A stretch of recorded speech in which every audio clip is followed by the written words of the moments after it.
ओम शांति। भगवत गीता श्लोक क्लास में आज के श्लोक टेस्ट के लिए श्लोक नंबर है तीसरे अध्याय का 7वें श्लोक से 10वें श्लोक तक। अध्याय 3 श्लोक नंबर 7 से श्लोक नंबर 10 तक और 9वें अध्याय का चौथा अध्याय 9 का श्लोक नंबर 4। शुरू के 10 मिनट तक वही लोग केवल हाथ उठाइए जिनका फोन एक बार भी अनम्यूट नहीं हुआ है।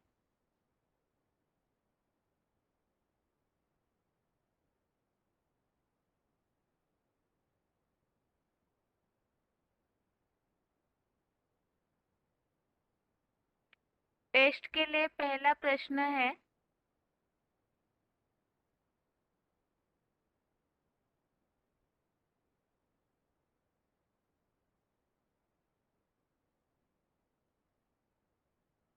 एबीसीडी में ऐसी बात आई हुई है,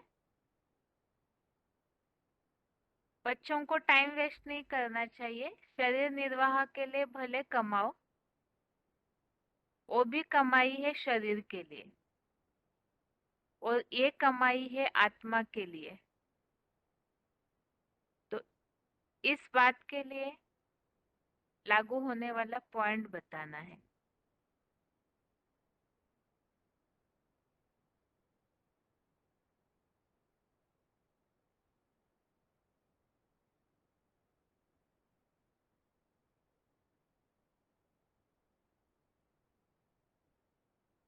अभी जो वीसीडी का पॉइंट बताया उसके लिए लागू होने वाला श्लोक बताना है।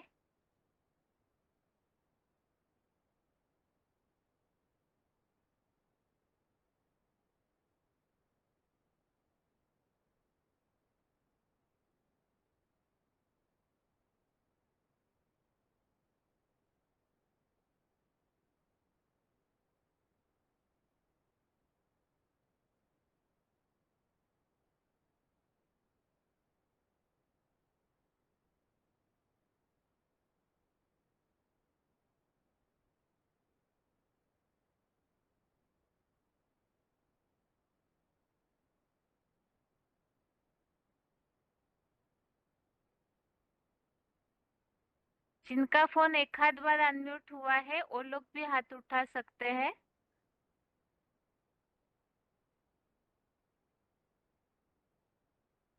प्रश्न में एक बार फिर से,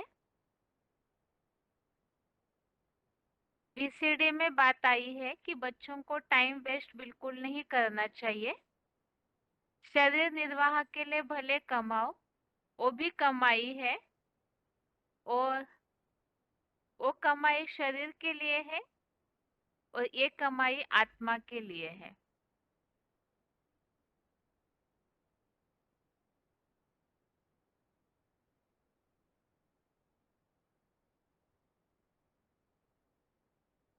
हेलो।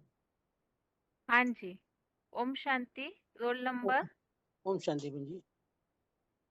21753। ठीक है। हाँ बहन जी, 3 का 8 में दिया है। हाँ बहन जी। हाँ जी बताइए। यंतम कुरु कर्म तम कर्म ज्यायो ही अकर्मण शरीर यात्रा पिछतेना प्रसिद्ध ध्येय कर्मण है। तू नैसर्गिक नियत कर्मों को कर, कर्म ना करने से कर्म करना ही श्रेष्ठ है और दैनिक कर्म से रहित तेरा शरीर निर्वाह भी सिद्ध नहीं होगा। यानी बाबा ने बताया कर्म तो करना है, शरीर निर्वाह के लिए, शरीर का पालन के लिए कर्म तो करना है, लेकिन उसमें कर्म करते हुए भी अपने आत्मा की स्थिति में रह करके ही कर्म करना है, अपनी आत्मा के लिए भी कर्म करना है। ठीक है। क्योंकि हाँ, शरीर का निर्वाह तो बहन जी एक जन्म का है, लेकिन जो आत्मा का जो कर्म है, आत्मा के निर्वाह के लिए जो कर्म करना है, बाबा ने बताया वो टोटल 21 जन्मों से अर्थात यानी 84 जन्मों तक चलता है। ठीक है, हाँ। आपका प्रश्न हो गया। ओम हाँ जी। शांति। अच्छा। आगे के लिए प्रश्न है,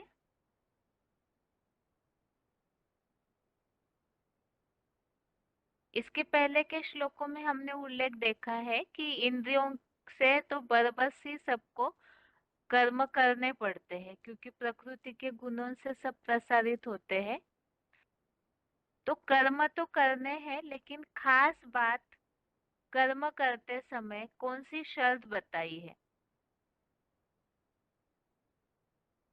कर्मों में खास कौन सी धारणा को अपनाना जरूरी है, ऐसे गीता में बताया है?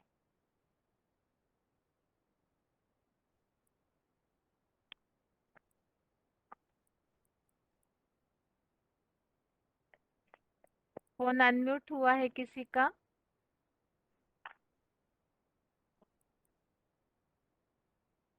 फोन अनम्यूट है किसी का? यदि आपने हाथ उठाया है तो अपने फोन पे ध्यान दीजिए।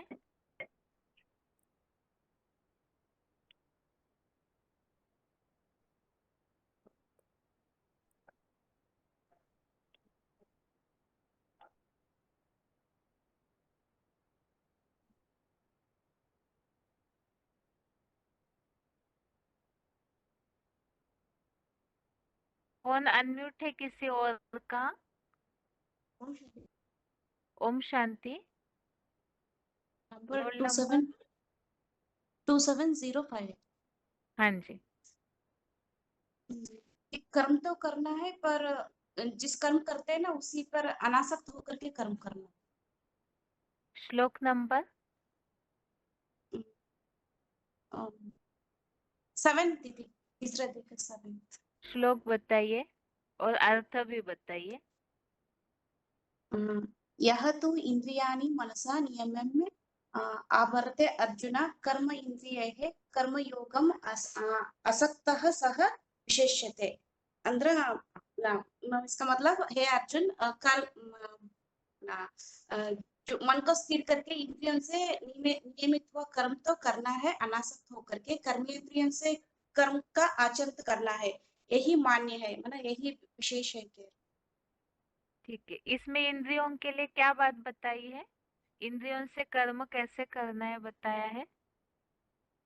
अनासक्त होकर दीजिए। जो हम इंद्रियों से जो भी कर्म करते हैं ना उसी की तरफ हमारा बुद्धि नहीं होना चाहिए। अनासक्त होकर कर्म तो करना है पर उसकी दो तरफ बातें आसक्त नहीं है। बताई है श्लोक में, दो बातें बताई है। एक तो हो गया अनासक्त, और एक बात बताइए। कर्मयोगी बनना है, कर्म को आचरण करना ही है, कर्म छोड़ना नहीं है। हम्म। और एक बात, और एक बात, अच्छे से श्लोक का अर्थ पढ़िए तो आपको समझ में आएगा। और एक बात छूटी हुई है। मन से इंद्रियों को नियमित करना है दीदी। हाँ, ये मूल बात है कि पहले मन से इंद्रियों को नियमित करना है। ठीक है, ठीक है माता जी, आपका प्रश्न हो गया। ओम शांति। ओम शांति। आगे के लिए प्रश्न है,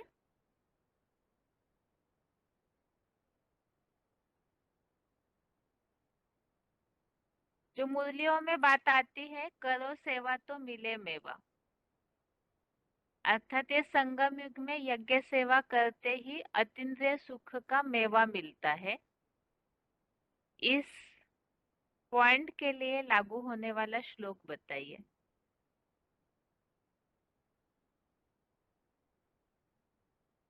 जिनका फोन एक बार ही अनम्यूट हुआ है, केवल वही लोग हाथ उठाइए।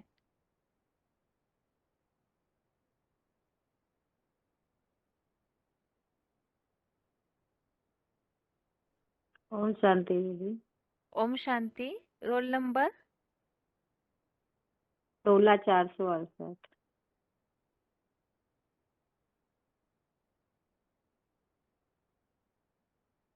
हाँ, उत्तर बताइए माता जी। तीसरे का 10वां है दीदी। हाँ सह यज्ञ प्रज्ञा पृष्ट्वा पुरोवाच प्रजापिता अनेन प्रसविष्य ध्वमेशः वा अस्तु इष्टकाम धुकः। आदिकालीन पुरुषोत्तम संगम युग सुटुंग में यज्ञ सहित मानसी प्रजा पैदा करके प्रजापिता ने कहा, इस अविनाशी रुद्र ज्ञान यज्ञ से सत्य प्रधान सृष्टि की वृद्धि करो। यह यज्ञ तुम्हारी स्वर्गीय अतीन्द्रिय सुखों वाली इष्ट कामना की कामधेनु। ठीक है माता जी, आपका प्रश्न हो गया। ओम शांति। ओम शांति। इस प्रश्न के बाद कोई भी हाथ उठा सकते हैं। और अगला प्रश्न है,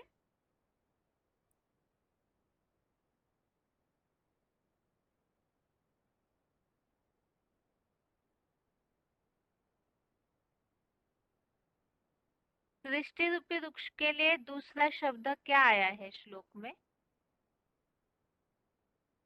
कल्प वृक्ष के लिए ही भगवत गीता में जो शब्द आया है वो कौन सा है?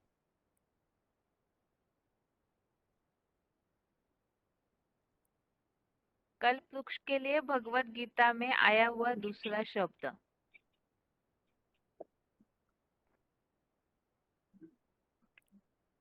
फोन अनम्यूट है किसी का? हेलो। हाँ जी। ओम शांति। रोल नंबर बताइए। मेरा रोल नंबर है 22172। हाँ जी। उत्तर? हाँ, तो उसके बारे में ये सृष्टि वृक्ष के बारे में बताया, गीता में आया वो है ये अश्वत्थ वृक्ष। अश्वत्थ वृक्ष। ठीक है माता जी। उस संबंधित कौन सा श्लोक आया हुआ है अश्वत्थ वृक्ष के लिए? वो जो लास्ट में बताया ना आपने, जो 9 अध्याय का वो 4 नंबर श्लोक है। माया तक नहीं माता जी, बताऊंगी क्या? एक मिनट नहीं माता जी। अश्वत्थ वृक्ष के लिए हाँ, ये बोलिए। श्लोक तो इसमें अश्वत्थ वृक्ष का उल्लेख आया है, लेकिन हाँ हाँ। जो मूल श्लोक है अश्वत्थ वृक्ष का जिसमें उल्लेख आया है वो श्लोक बताइए। अच्छा, अश्वत्थ वृक्ष का मूल वट वृक्ष बताया ना भवन? हाँ ठीक है वट माता जी। वृक्ष बताया।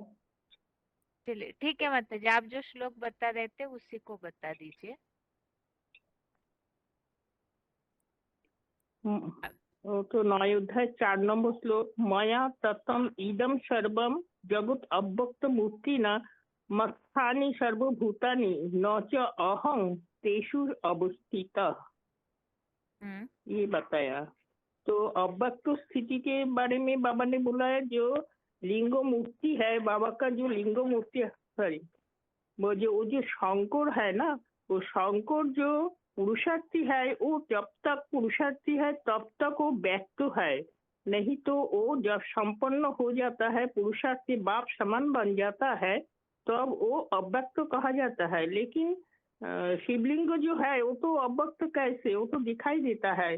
बाबा ने बताया कि वो इसलिए अव्यक्त है कि क्योंकि उसमें नाक कान इसका एक इंद्रियों का कोई भान नहीं रहता है। वो पुरुषार्थ में एकदम महादेव ही, उस पुरुषार्थ में एकदम बीज रूप बाप जो है वो महादेव ही नंबर 1 बनता है।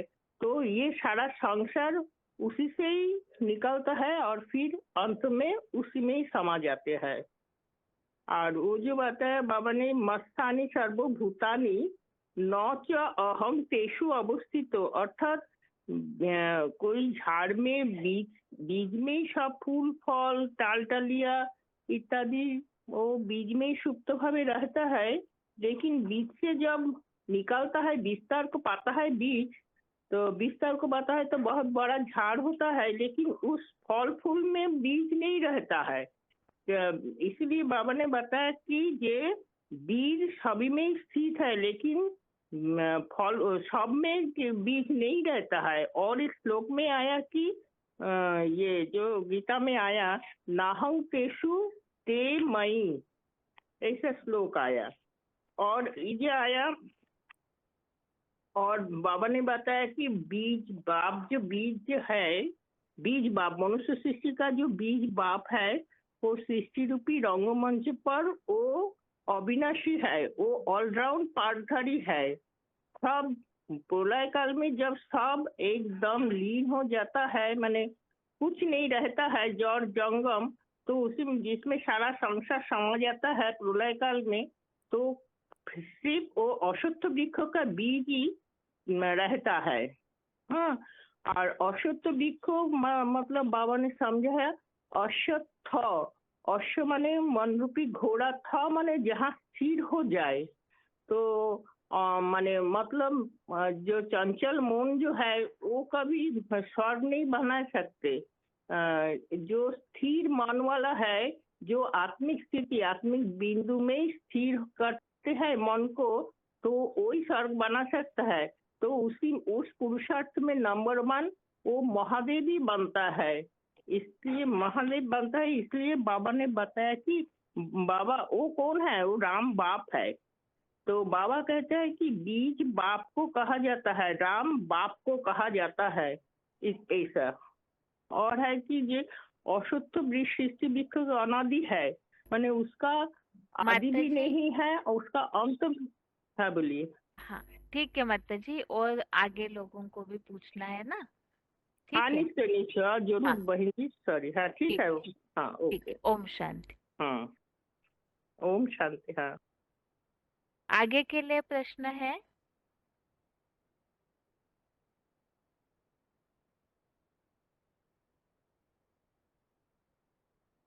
VCD का पॉइंट है 2506 नंबर VCD।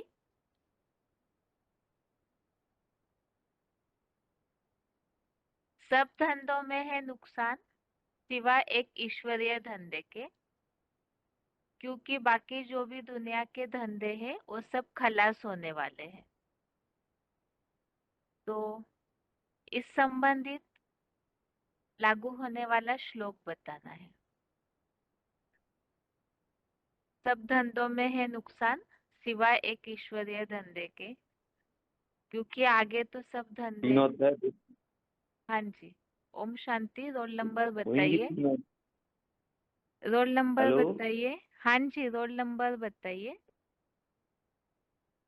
ओम शांति बहन जी, रोल नंबर 22168। हाँ जी, उत्तर? वो 3 अध्याय 10 नंबर श्लोक है ना, वही है। सहो यज्ञ प्रजा सृष्टो वा पुरोवाच प्रजापति अनेन प्रसविष्वधमेश वह वस्तु इष्ट कामधुक। इसमें लौकिक धंधे की तो बात नहीं आई है कहीं भी।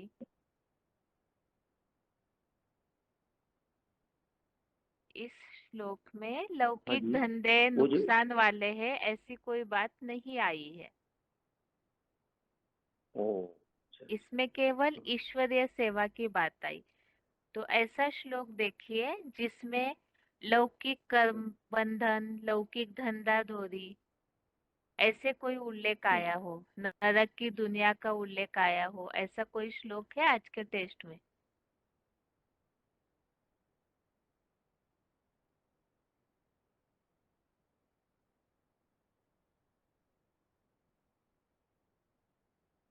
हाँ, 3 अध्याय 9 श्लोक नंबर 9, 3 अध्याय में श्लोक नंबर 9।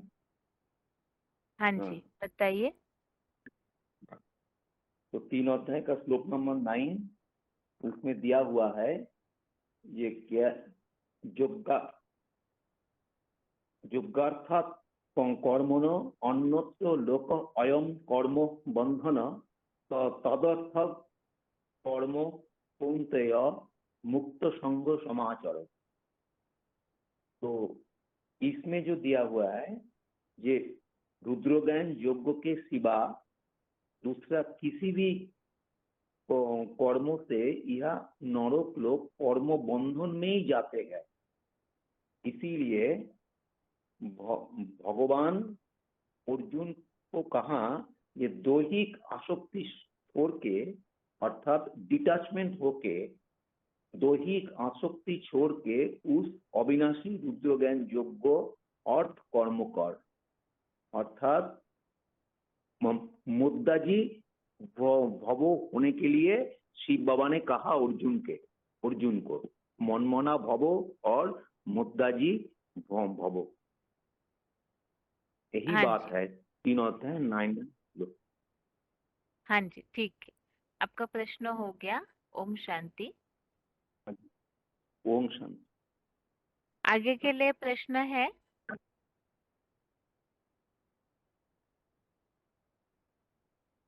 मूल्यों में जो उल्लेख आता है कि ब्रह्मा ने संकल्पों से मानसिक सृष्टि रची, तो इस बात का उल्लेख किस श्लोक में आया हुआ है?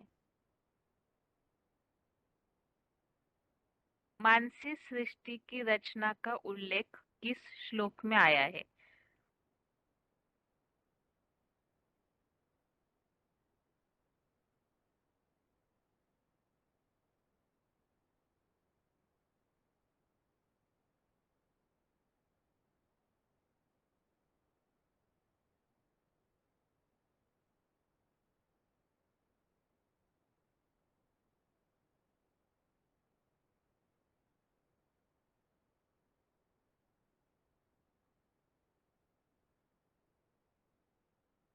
ओम शांति बहन जी।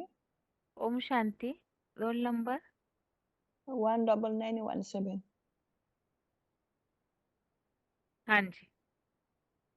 बहन जी 3 का 10 है। हाँ, सहयज्ञ प्रजा सृष्टा पुरा उवाच प्रजापति अनेन पशविष्य ध्वमेश वस्तु इष्ट काम दुख। इसमें आदिकालीन पुरुषोत्तम संगम की शूटिंग में यज्ञ सहित मानसी प्रजा पैदा करके प्रजापिता ने कहा, इस यज्ञ से बुद्धि प्राप्त करो। यह यज्ञ तुम्हारी इष्ट कामना का कामधेनु है। ठीक है माता जी। आपके लिए दूसरा प्रश्न है, जो 9वें अध्याय के 4थे श्लोक संबंधित बीसीडी पॉइंट समझे थे।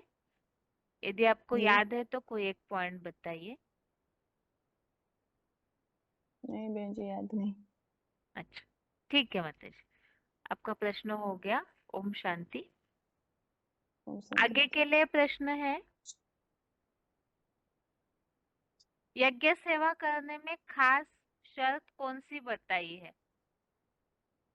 यज्ञ सेवा से सारे कर्म बंधन टूट जाते हैं, लेकिन उसमें खास शर्त कौन सी बताई है? यज्ञ सेवा करते समय किस बात का ध्यान रखना चाहिए? तो ही का कौन हेलो अनम्यूट हुआ है? हेलो हाँ जी। ओम हेलो शांति। Roll number? हाँ 7851 दीदी।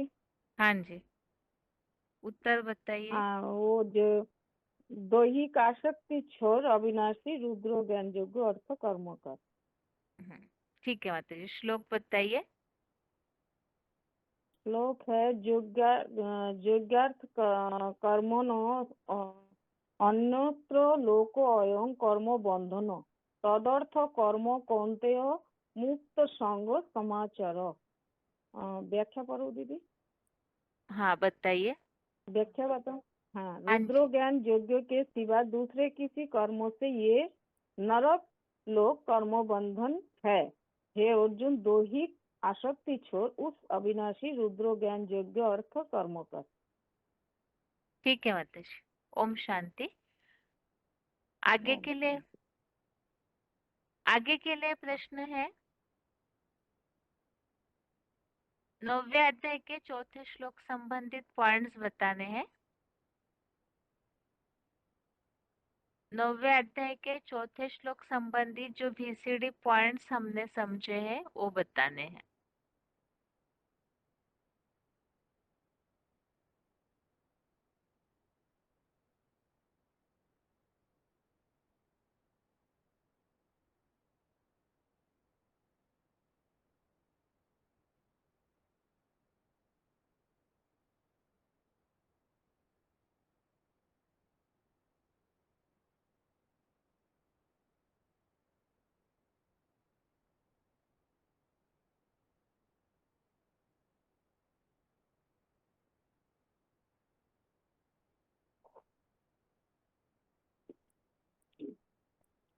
ओम शांति दीदी। ओम शांति। Roll number 22,707। हाँ जी। बाबा कहते हैं कि मन मना भाव मेरे मन में समा जाए। एक इसमें कहा जो कल्प वृक्ष के झाड़ के ऊपर दिखाया है शंकर, जो बिंदु बिंदु आत्माएं हैं उनको वो खींच रहा है। तो बाबा का जो बिंदु बिंदु आत्माएं हैं तो वह शंकर उनको खींच रहा है। वो ऐसा पुरुषार्थ, कहीं ऐसा वो कौन सा पुरुषार्थ करता है, वो याद का पुरुषार्थ करता है। तो याद के पुरुषार्थ में वो ऐसी स्टेज बना लेता है बीज रूप, जिसे कहा अव्यक्त मूर्ति, जिसमें जिससे जो इन आंखों से दिखाई नहीं देता, मूर्ति तो है लेकिन अव्यक्त स्टेज है। तो उसमें वो बिंदु बिंदु आत्माएं सब उनको खींच रहा है, ऊपर ले जाता है। उसके लिए वो मनुष्य सृष्टि का बीज रूप है शंकर, जिसका लिंग भी बनाया जाता है। उसी को ही कहा अव्यक्त मूर्ति ने, जिसे सारा संसार विस्तृत हुआ है, जड़ जंगम। बाकी सब पत्ते हैं, वही बीज रूप है। रामवाली ठीक है। आती। ये श्लोक बताइए माता जी। एक तत्तम इदम सर्वम जगतम अव्यक्त मूर्तिना मत स्थानी सर्वभूतानि नाचा अहम तेसु अवस्थिता। माता जी एक बार आप दोबारा श्लोक बताइए।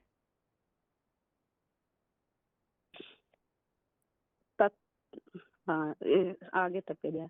माया तत्तम सर्वम जगत अव्यक्त मूर्तिना मत स्थानी सर्वभूतानि नाचा अहम तेसु अवस्थिता। ठीक है माता जी। अभी एक शब्द दोबारा छूट गया आपका बीच का, इदम। ठीक है माता जी। ठीक है माता जी, आपका प्रश्न हो गया। ओम शांति। आगे के लिए बाकी बचे हुए पॉइंट्स बताने हैं।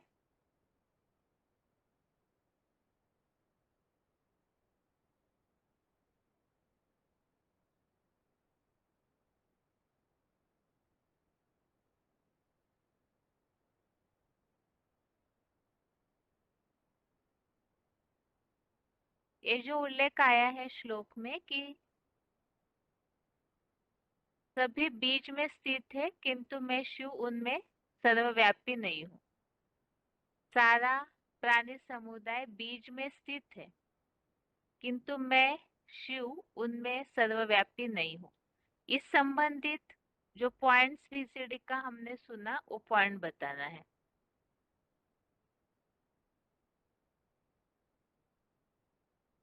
Hello hello. हाँ जी। ओम शांति। रोल नंबर बताइए। 17062। हाँ जी। प्रश्न क्या पूछा बहन जी? 9वें अध्याय के चौथे श्लोक संबंधित जो वीसीडी पॉइंट्स हम सुन रहे हैं उसमें से एक पॉइंट बताना है। ये VCD 2373 है, अश्वत्थ सृष्टि वृक्ष। श्लोक बताना क्या बहन जी? वीसीडी में जो पॉइंट हमने सुना है वो पॉइंट बताइए। अच्छा। और एक VCD है 1786, सभी बीज में स्थित है किंतु शिव उनमें सर्वव्यापी नहीं है। ये तो प्रश्न है। अब इसका उत्तर बताइए। इस संबंधित बाबा ने क्या बताया? 7/12 का अंदर है, जो 9/4 के अंदर जो श्लोक है 7/12 में है, वो बताऊं बहन जी? बाबा ने वीसीडी में इस वाक्य संबंधित जो स्पष्टीकरण दिया, जो हमने श्लोक समझते समय सुना है, तो वो वीसीडी में आई हुई बात बताइए जो मुरली में बाबा ने इसे क्लियर किया है। अव्यक्त लिंग मूर्ति। बहन जी बोलो बोलो बोलो। आपने श्लोक सुनते समय पॉइंट सुना है वीसीडी का? सुना बहन जी, लिखना पूरा लिखा, वो याद नहीं आ रहा है। अच्छा, कोई भी एक भी पॉइंट याद नहीं है आपको? एक मिनट बहन जी, जैसा है ना वो नाहम तेषु ते मयि, क्योंकि अश्वत्थ सृष्टि वृक्ष अनादि है तो अति दुर्लभ। मुखी रुद्राक्ष बीज बाप आदि देव आदम भी अविनाशी है। जैसे देह में अनुरूप आत्मा अविनाशी है, वैसे यह विराट पुरुष भी सृष्टि वृक्ष में सदा रहता है। कोई कनेक्शन है क्या बहन जी? ये तो श्लोक में फुटनोट में आया हुआ वाक्य है। ये सभी प्राणी समुदाय मेरे लिंग बीज में स्थित है, किंतु मैं शिव उन प्राणियों में सर्वव्यापी नहीं हूँ। ठीक है, ठीक है, आपका प्रश्न हो गया। ओम शांति। अच्छा, नहीं मैंने ठीक नहीं बताया ना बहन जी? ठीक बताया है आपने। बस VCD ठीक। जो पॉइंट्स चलते हैं श्लोक के समय, उसे थोड़ा बहुत नोट किया कीजिए। एक दो वाक्य कम से कम जो श्लोक संबंधित लागू होने वाले होते हैं। ठीक है। हाँ जी ओम जी बहन, शांति। जी बहन। ओम आगे के शांति, लिए ओम शांति। प्रश्न है, इस वाक्य संबंधित जो VCD पॉइंट हमने सुना है उसे बताना है। सभी बीज में स्थित है, किंतु मैं शिव उनमें सर्वव्यापी नहीं हूँ।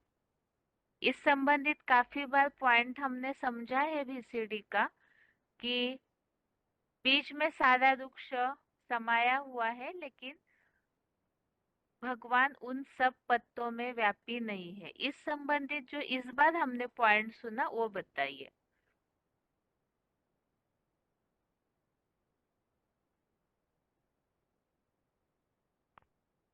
फोन अनम्यूट हुआ है किसी का? ओम शांति। Roll hello. नंबर बताइए। ओम शांति दीदी। हाँ। हेलो। हाँ जी, रोल हेलो। नंबर बताइए। हाँ हाँ, रोल नंबर 28195। हाँ जी। बाबा ने बताया VCD 1786 VCD में बताया है, सभी बीच में स्थित है, किंतु मैं शिव उनमें सर्वव्यापी नहीं है। भक्ति मार्ग में शंकर सामने जाते हैं तो भगवान को याद करते हैं। भगवान को याद करते हैं क्या? तो ये सर्वव्यापी ज्ञान उठाया है, तो समझाना चाहिए ना। भगवान एक है जो सारी सृष्टि का रचना है। ये मनुष्य सृष्टि का बीज को गॉड कहा जाता है। एक सृष्टि रूपी झाड़ में बीज समाया हुआ है। गीता में लिखा हुआ है कि ना हम तेसु ते मई, मैं बीज फूल पत्ते टहनिया फल में नहीं हूँ। सारे फूले पत्ते टहनिया बीज में समाया हुआ है। तेणु बाबा ने सारा बीज में समाया हुआ है। सब क्या फूल पत्ता में टहनिया नहीं है। मैं मुक्कर रथ में ही आते हैं। जो सारे फूल पत्ते टहनिया मेरे में समाया हुआ है। ठीक है माता जी। आज के टेस्ट में से कोई भी एक श्लोक बताइए, सिर्फ श्लोक बताइए। हाँ, ये श्लोक 9 अध्याय का श्लोक है। मया ततम इदम सर्व जगतम अव्यक्त मूर्तिनम मत स्थानी सर्वभूतानि नश्च अहम तेषु अवस्थितः। ठीक है माता जी, आपका प्रश्न हो गया माता जी। ओम शांति।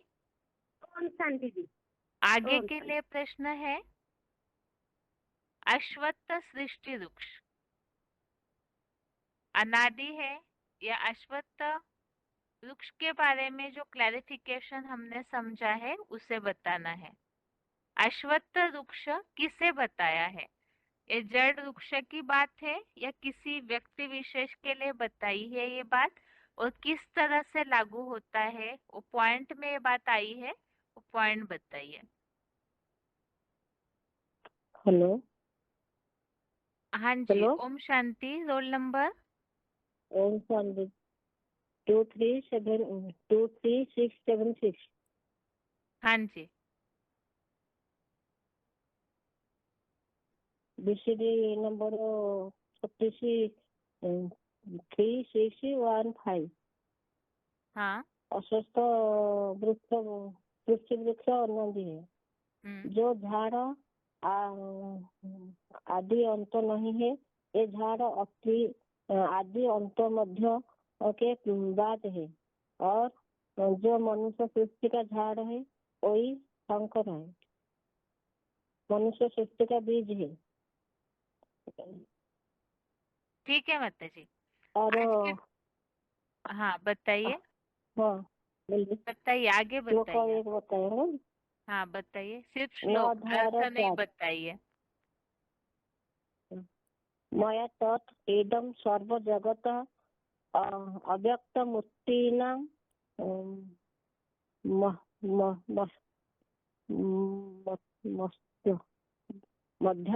मध्यानि सर्वभूतानि मत्स्थानी। न च अहं तेषु मत क्या बोले, ठीक है माता जी, बताइए। मध्या सर्वभूतानि न च अहं तेषु अवस्थितः। अर्थ है मेरे अर्थ नहीं अव्यक्त पढ़िए स्थिति माता के। जी, माता जी अर्थ नहीं पढ़िए, लंबा समय जाता है इसमें। ठीक है माता जी, आपका प्रश्न हो गया। ओम शांति। ओम शांति। आगे के लिए प्रश्न है और पॉइंट्स बाकी है, तो उसमें से कोई भी एक पॉइंट बताइए।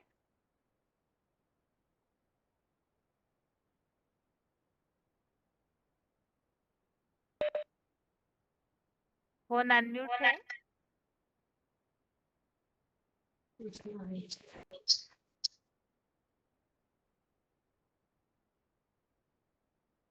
फोन हेलो, अनम्यूट है। ओम शांति, रोल नंबर। ओम शांति बहन जी, रोल नंबर 4782। हाँ जी, उत्तर। इसमें एक पॉइंट बाबा ने क्लैरिफिकेशन दिए हैं, ये बीसीडी नंबर 2480। इसमें बाबा ने बोला है विराट पुरुष सृष्टि वृक्ष में रहता है। विराट पुरुष मतलब जैसे वेदों में एक वाक्य बोला है, एक सत्व विप्रहा बहुधा वदन्ति। इसमें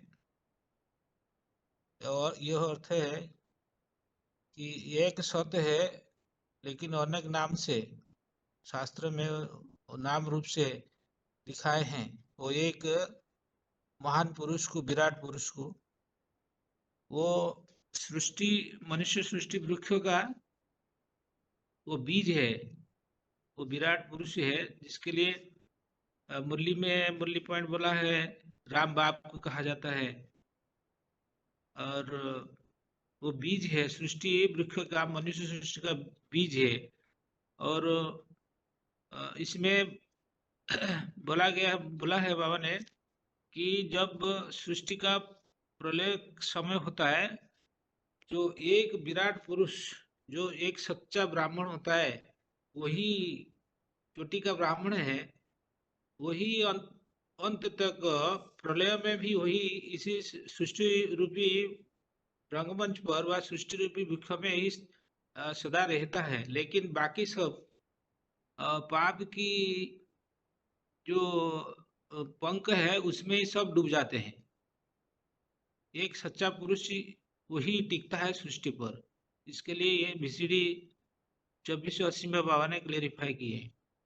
ठीक है, आज के टेस्ट में से कोई भी एक श्लोक बताइए, सिर्फ श्लोक। हाँ 9/4 का श्लोक है।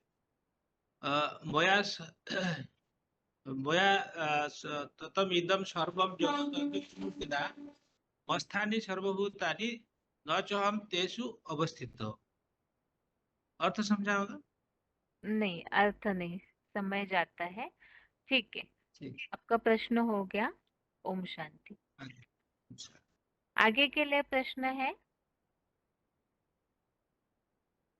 और 2 पॉइंट बाकी है, तो वो पॉइंट जिन्हें याद है वो बताइए। 9वें अध्याय के 4थे श्लोक संबंधी।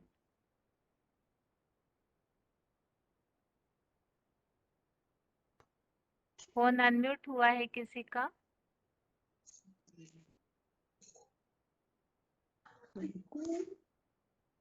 फोन अनम्यूट है, अपने फोन पे ध्यान दीजिए।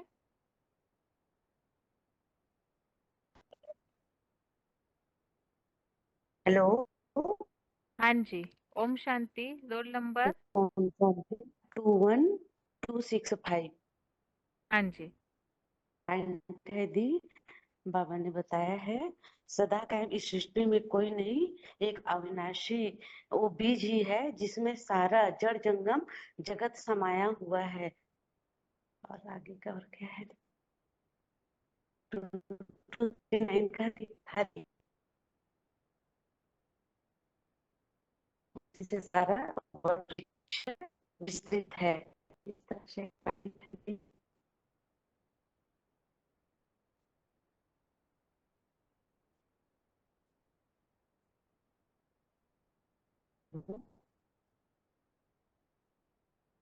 हेलो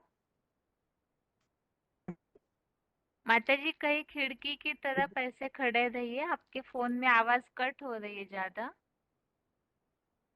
यहाँ पे थोड़ा सा अभी अप डाउन चल रहा है दी, इसीलिए हुआ खिड़की के पास। हाँ दी। हाँ बताइए माता जी। पॉइंट नहीं सुनाई दिया ना दी, पॉइंट को रिपीट करूं? हाँ बताइए, सुनाई नहीं दिया ठीक से। हाँ, बाबा ने बताया है इस सृष्टि पे सदा कायम कोई नहीं, एक अविनाशी रुद्र बीज ही है जिसमें सारा जड़ जंगम जगत समाई हुई है। ठीक है माता जी। माता जी, आज के टेस्ट में से कोई भी एक श्लोक बताइए। इदम सर्व इदम मम इदम सर्वम जगत अव्यक्त मूर्ति नाम मतस्थानी सर्वभूतानि न च अहम अवस्थितः। तेषु अवस्थितः। तेषु अवस्थितः। ठीक है माता जी, आपका ओम प्रश्न हो शांति। गया। ओम शांति। आगे के लिए प्रश्न है? अभी जो सारे वीसीटी के पॉइंट्स हमने सुने हैं और श्लोक समझते समय भी सुने थे, तो उस आधार से इस 9वें अध्याय के 4थे श्लोक में खास बात क्या समझाई हुई है ये बताना है। 9वें अध्याय के 4थे श्लोक में खास बात सेवा के समय, या तो ऐसे भी इसमें सार क्या है, इस श्लोक में बाबा क्या बताना चाहते हैं उसे बताना है। एक ही बात का बार बार उल्लेख किया हुआ है इस श्लोक में। ओम शांति। फोन अनम्यूट है किसी का? ओम शांति दीदी। Roll number? 2320785। हाँ जी। दीदी जैसे बाबा ने 2373 में बताया ना, मैंने खास करके ये कि राम बाप को कहा जाता है और कृष्ण बच्चे को कहा जाता है। मैंने मुरली में भी ये बात आई। मैंने बाबा ये समझाना चाहते हैं कि मनुष्य सृष्टि रूपी जो वृक्ष है जिसको अश्वत्थ वृक्ष कहा ना, तो उसका जो बीज है वो राम बाप है। मैंने हमको किसी को ज्ञान भी सुनाना है तो जब हम ये एग्जाम्पल देंगे कि ये सृष्टि रूपी वृक्ष है तो उसका मेन बीज कौन है, मैंने उसके बारे में बताना। मैंने शिव बाबा राम बाप के बारे में ये पॉइंट में बाबा ने पूरा मैंने अच्छे से क्लियर किया ना दी। मैंने एक ये भी बताया स्वत्थ का मतलब कि अश्व मने घोड़ा, थ मने स्थिर रहने वाला। तो जो मन रूपी घोड़ा है मैंने जहाँ स्थिर किया गया, मैंने मन स्थिर रहता है कि चलायमान रहता है, ऐसे बाबा बोले। तो जो चलायमान मन है ना उसके द्वारा नई सृष्टि की स्थापना नहीं हो सकती। तो मैंने स्थिर मन वाला चाहिए। तो फिर मन को स्थिर करने के लिए बाबा ने बोला कि उसको किस में स्थिर करना है, इंद्रियों में करना है या ज्योति बिंदु आत्मा में। तो उसके लिए बाबा ने बताया कि मन को आत्मिक स्थिति में, मैंने आत्मा बिंदु में स्थिर कर देना है। तो तो ऐसी प्रैक्टिस करने वाला कौन है? मैंने ऐसी प्रैक्टिस 100% किसने की है? तो उस बीज का नाम बताया बाबा ने, मैंने उस बीज से, तो वो बीज कौन, और उस बीज से पैदा होने वाला वृक्ष कौन? तो वृक्ष मैंने वही मनुष्य सृष्टि रूपी वृक्ष अश्वत्थ वृक्ष कहा, और बीज माने राम बाप। ठीक है ना दी? हाँ जी। मैंने सारा सार कि हमको वो बीज जो है उसके बारे में बताना, मैंने राम बाप के बारे में, मैंने बाबा का परिचय देना है, ये श्लोक का सार है। हाँ जी, सही है माता ठीक जी। ठीक है। जी। ओम शांति। ओम शांति दी, ओम आगे शांति। के लिए प्रश्न है, 9वें अध्याय के चौथे श्लोक में 2 बातें विशेष कर आई हुई है। अभी माता जी ने सार बताया, वो सही है। इसके अलावा इस श्लोक में 2 बातें विशेष है, तो वो बातें कौन सी बताई हुई है उसे स्पष्ट करना है।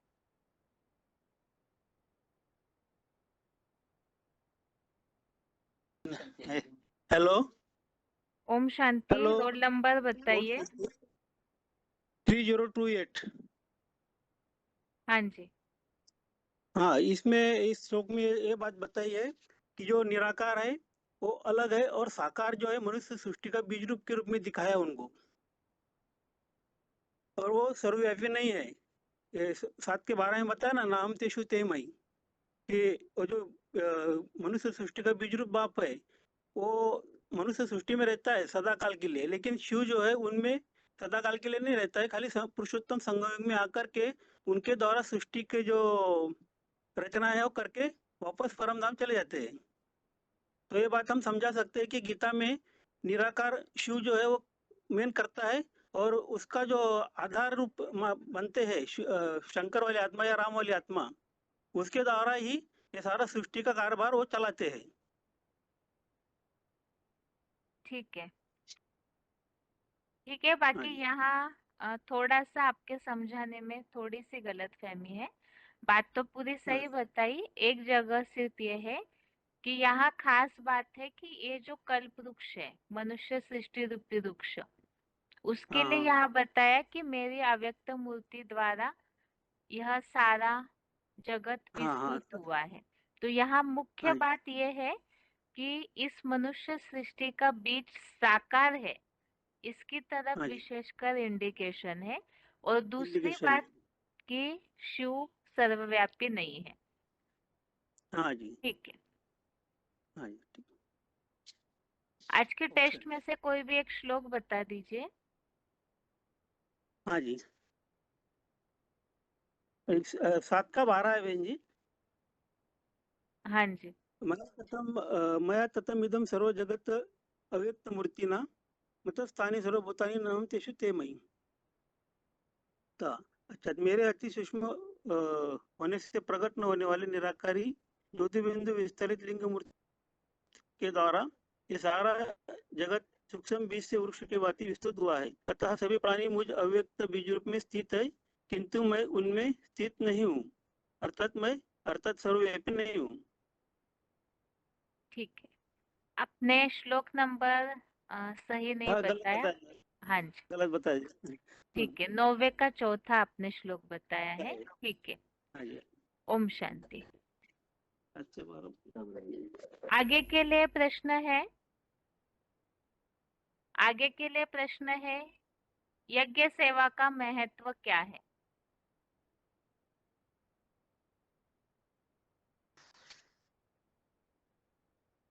यज्ञ सेवा का महत्व।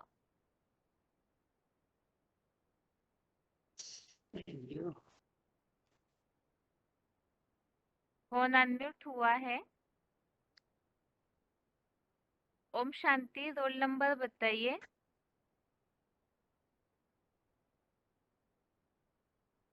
फोन अनम्यूट है, आपके फोन पे ध्यान दीजिए।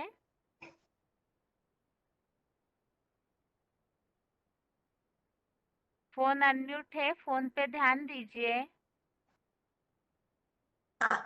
यज्ञ सेवा से संतुष्ट हुए देव तुमको इच्छित हेलो, भोग दे अनेक रोल बार नंबर बताइए भाई पहले। 12 हेलो। हेलो ओम शांति। रोल नंबर बताइए। हेलो, हाँ जी, रोल नंबर बताइए भाई। 681। हाँ जी, उत्तर बताइए। हाँ, यज्ञ सेवा का जो प्रश्न क्या था बहन जी? यज्ञ सेवा का महत्व आज के श्लोकों के अनुसार। हाँ, यज्ञ सेवा का महत्व है कि यज्ञ सेवा करने से एक तो संतुष्ट हुआ ब्राह्मण दिखाई देता है, सूक्ष्म देव तुमको इच्छित भोग देंगे, अनेक द्वारा सूक्ष्म पराशक्ति से दिए हुए सर्वेंद्रिय से भोग उन्हें अर्पण किए बिना जो ब्राह्मण खा लेता है, यानी पुत्र, वो अलबेला बनकर भोगता है, वह चोरी हो जाता है। तो ये श्लोक नंबर है 3 का 12। हाँ, 1 मिनट, लेकिन आज के टेस्ट में श्लोक है 3रे अध्याय का 7 से 10 तक। तो इन 7 से 10 तक के 4 श्लोकों में से कोई श्लोकों के अनुसार उत्तर बताइए। यज्ञ सेवा का महत्व।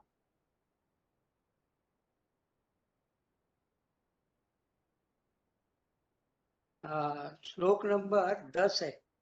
हाँ जी, उसमें बताया गया है कि यज्ञ सहित मानसी प्रजा पैदा कर, नहीं प्रजा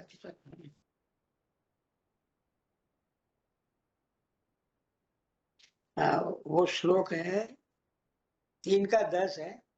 आदिकालीन पुरुषोत्तम संगम युग शूटिंग में यज्ञ सहित मानसी प्रजा पैदा करके प्रजापिता ने कहा, इस अविनाशी रुद्र ज्ञान यज्ञ से सत्य प्रदान सृष्टि की वृद्धि करो।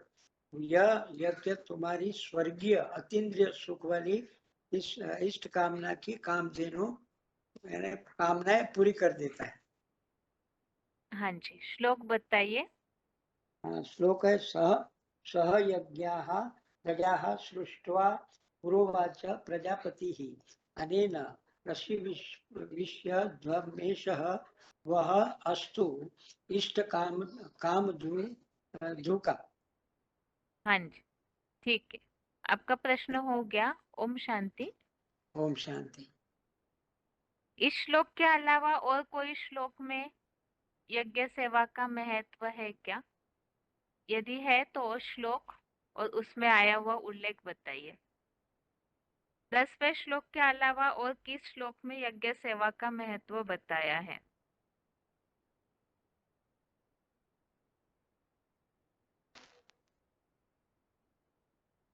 फोन अनम्यूट है। ओम शांति। ओम शांति। रोल नंबर बताइए। 8133। हाँ जी, इसमें अध्याय 3 के 9 में बताया हुआ है कि यज्ञ के अर्थ है कर्म हमको कैसे करना चाहिए। इसमें बताएगा कि रुद्र ज्ञान यज्ञ के सिवा दूसरे किसी भी कर्म से या कर्म जो करते हैं तो नरक लोक का कर्म बंधन है। तो कहते हैं कि हे अर्जुन, दैहिक आसक्ति को छोड़कर अविनाशी रुद्र ज्ञान यज्ञ अर्थ कर्म कर। हमको जो भी कर्म करना चाहिए तो यज्ञ के निमित्त ही होकर के कर्म करना चाहिए और संसारिक सुख के लिए कर्म नहीं करना चाहिए। संसारिक के लिए जो काम करते हैं वो कर्म बंधन कहा जाता है, वो आसक्ति कही जाती है। हमको कहा जाता है कि आसक्ति को छोड़कर अनासक्त होकर अविनाशी रुद्र ज्ञान यज्ञ अर्थ कर्म करने को बताई गई है। हाँ जी, ठीक है, आपका प्रश्न हो गया। ओम शांति। ओम शांति। ओम शांति। आगे के लिए प्रश्न है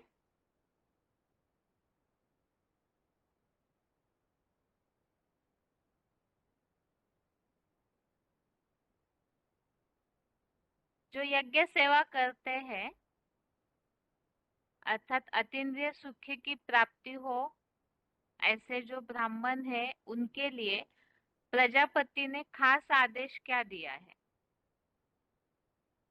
जो प्रजा है उनके लिए खास आदेश क्या है? इस श्लोक में डायरेक्शन क्या दिया हुआ है खास?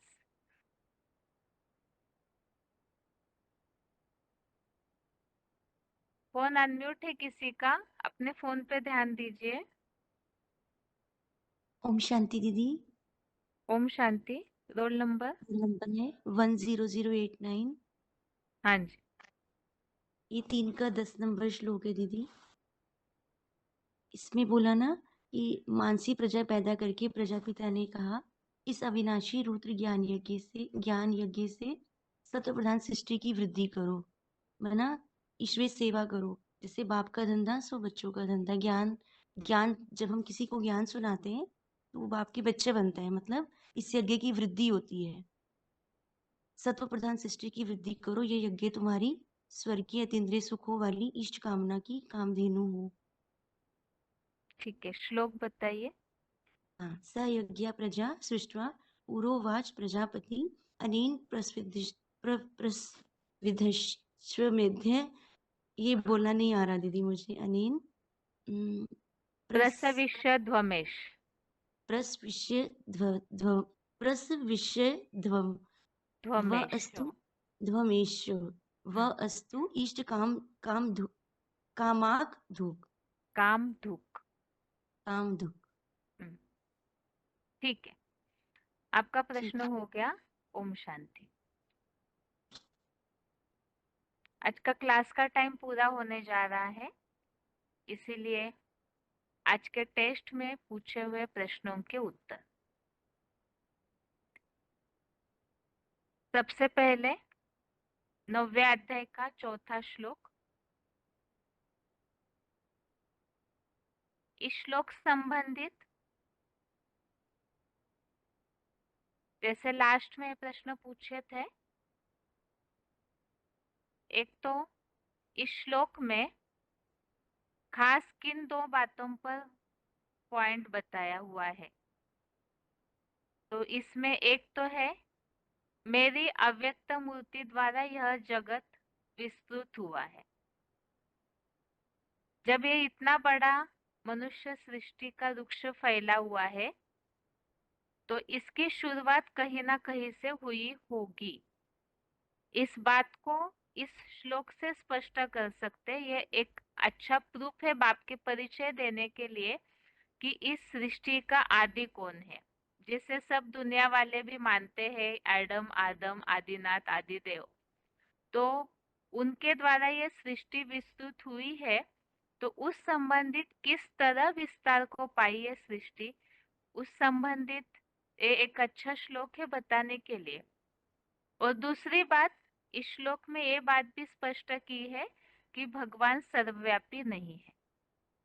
तो इसके लिए भी, और इसी में रेफरेंस भी दिया हुआ है 7वें अध्याय का 12वां श्लोक कि संसार में जो भी तामसी राजसी सात्विक भाव है वो सब मेरे से ही जान, लेकिन मैं उन सब में व्यापी नहीं। अर्थात इस सृष्टि की शुरुआत तो हुई है लेकिन भगवान उन सब में व्यापी नहीं है।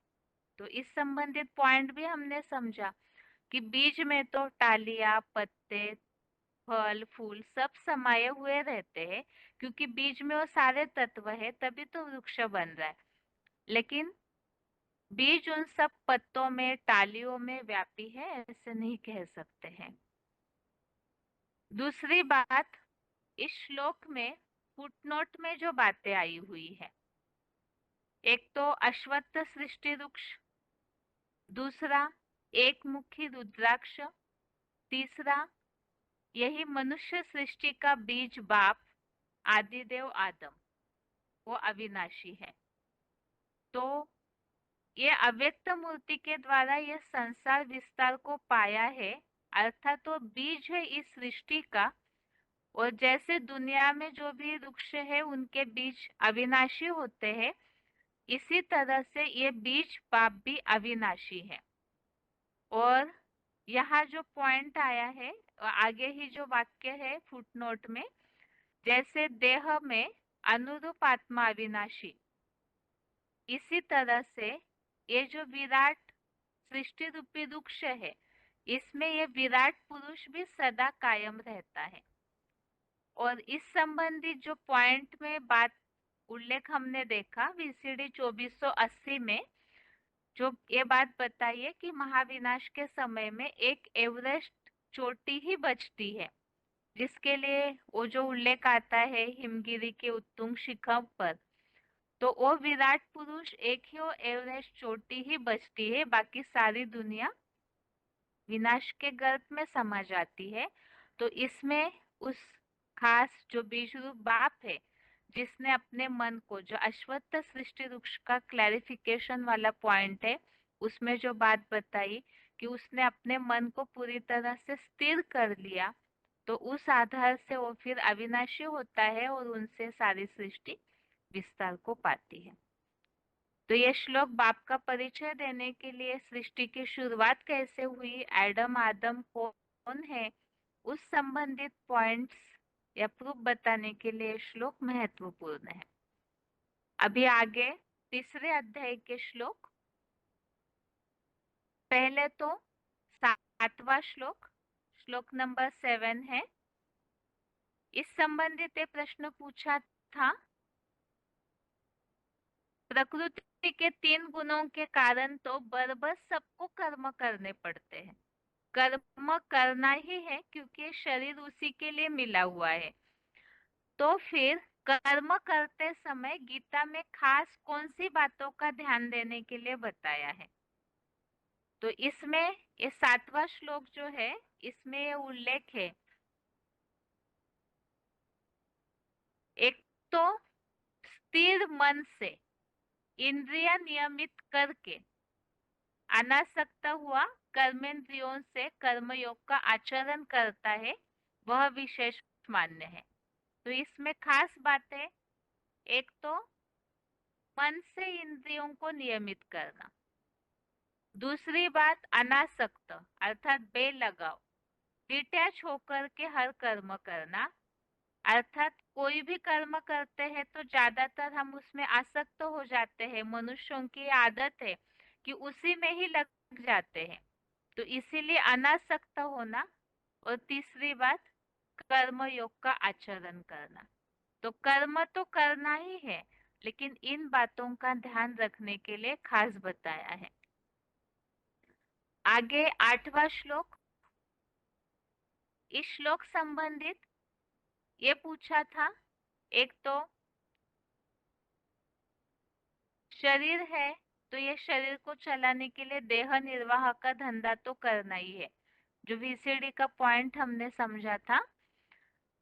क्योंकि अब जैसे सन्यासी है, उनकी तरह हठयोगी बन करके सब जो दैहिक निर्वाह के धंधे है वो छोड़ करके तो नहीं बैठना है। तो उस संबंधित ये श्लोक विशेष है कि नैसर्गिक नियत कर्मों को कर, कर्म न करने से कर्म करना ही श्रेष्ठ है, और दैनिक कर्म से रहित तेरा शरीर निर्वाह भी सिद्ध नहीं होगा। आगे 9वां श्लोक, श्लोक नंबर 9, इस श्लोक संबंधित एक तो यज्ञ सेवा का महत्व। तो यज्ञ सेवा के महत्व के लिए ये श्लोक में बात आई कि रुद्र ज्ञान यज्ञ के सिवाय दूसरे किसी कर्म से यह नरक लोक कर्म बंधन है। तो यज्ञ सेवा के अलावा जो भी दुनिया के धंधे धोरी करते हैं वो सब कर्म के बंधन है, बंधन में डालने वाले हैं। दूसरा प्रश्न ये पूछा था, सब धंधों में है नुकसान सिवाय एक ईश्वरीय धंधे के। तो उस संबंधित भी यही बात है कि यज्ञ के सिवाय दूसरे किसी कर्म से यह नरक लोक कर्म बंधन है।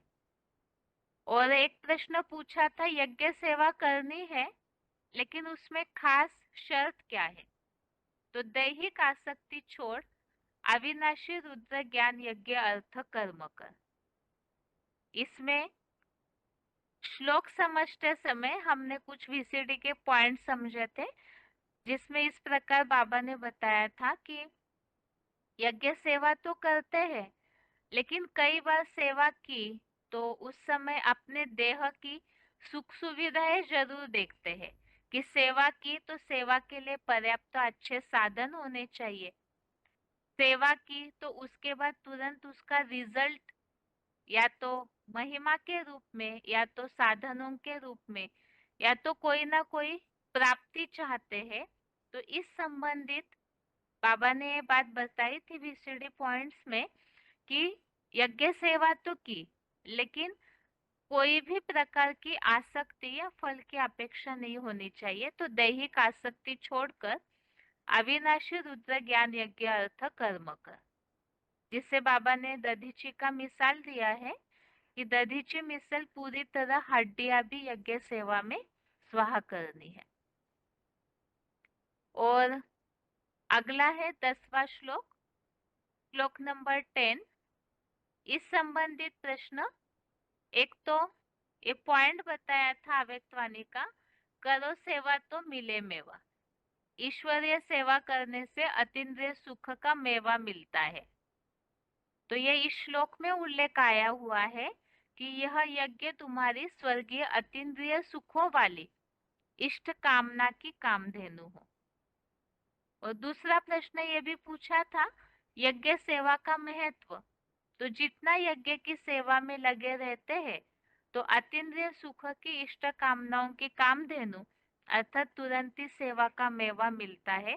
तो ये यज्ञ सेवा का महत्व है, सेवा की और तुरंत खुशी प्राप्ति का मेवा अनुभव होता है।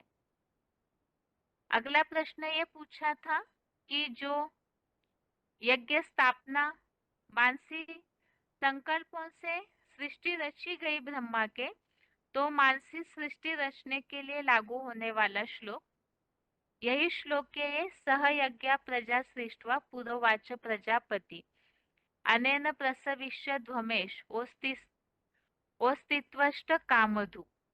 तो इस श्लोक में जो उल्लेख आया है आदिकालीन पुरुषोत्तम संगम शूटिंग में यज्ञ सहित मानसी प्रजा पैदा करके प्रजापति ने यह बात कही। तो यहाँ जो वाक्य आया है पुरुषोत्तम संगम शूटिंग में, या आदिकालीन अर्थात नए युग की नए कल्प की शुरुआत होने के पहले मानसी प्रजा पैदा करके, तो यहाँ मानसी संकल्पों से सृष्टि रची गई ऐसा उल्लेख आया हुआ है। और दूसरा प्रश्न ये पूछा था कि जो ब्राह्मण है या जो प्रजा है उनके लिए प्रजापति ने क्या डायरेक्शन दिया है, तो यही डायरेक्शन है। प्रजापति ने कहा इस अविनाशी रुद्र ज्ञान यज्ञ से सत्व प्रधान सृष्टि की वृद्धि करो। तो ये बात खास है कि जितना मनसा के शुभ संकल्पों से हम यज्ञ सेवा करते हैं, तो यज्ञ सेवा में खास डायरेक्शन ये भी है सत्व प्रधान सृष्टि की वृद्धि करो, जिससे कि जितना हम सात्विक स्टेज में रह करके सेवा करेंगे, ज्ञान सुनाएंगे याद में रह करके, तो उतना ही सत्व प्रधान अच्छे ब्राह्मणों की पैदाइश होगी। इस तरह से ये आज के टेस्ट में पूछे हुए प्रश्नों के उत्तर हो गए। इसके साथ ही आज के लिए गीता क्लास यहाँ तक ही। ओम शांति।